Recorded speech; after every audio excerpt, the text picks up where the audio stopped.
केंद्रीय गृह मंत्री अमित शाह के बाबा साहेब अम्बेडकर को लेकर दिए गए बयान पर सियासी बवाल जारी है। इस मामले पर आपके मुखिया अरविंद केजरीवाल ने भी सवाल खड़े किए हैं। इतना ही नहीं, उन्होंने अम्बेडकर के सम्मान में एक स्कॉलरशिप की भी घोषणा कर दी। दिल्ली में आयोजित एक कार्यक्रम में उन्होंने इस स्कॉलरशिप की घोषणा की है। केजरीवाल ने कार्यक्रम में कहा कि दलित समाज के छात्र जो विदेश में पढ़ाई करना चाहते हैं, उसको दिल्ली सरकार पूरा सहयोग देगी।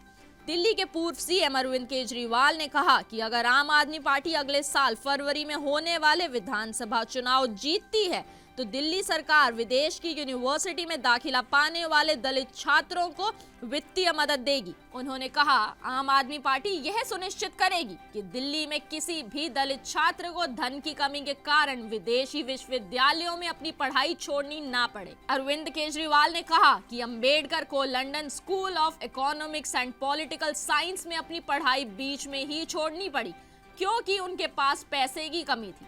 उन्होंने कहा कि वे घर लौट आए और पैसे का इंतजाम किया, जिसके बाद वे LSE वापस चले गए और अपनी पढ़ाई पूरी की। दिल्ली के पूर्व मुख्यमंत्री ने अमित शाह पर अम्बेडकर का मजाक उड़ाने का आरोप लगाया और कहा कि वह दलितों के इस प्रतीक के करोड़ों अनुयायी केंद्र गृह मंत्री के बयान से आहत हैं। अरविंद केजरीवाल ने कहा कि किसी ने भी सोचा नहीं होगा कि स्वतंत्र भारत में कोई संसद में बाबा साहेब अम्बेडकर का मजाक उड़ाएगा।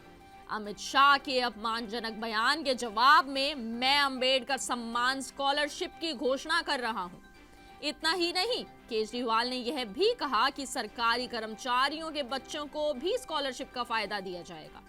जैसे बाबा साहेब भीमराव अम्बेडकर ने विदेश जाकर उच्च शिक्षा ग्रहण की थी, वैसे ही अब दिल्ली के दलित समाज के बच्चे भी विदेश जाकर बिना किसी खर्च के पढ़ाई कर सकेंगे।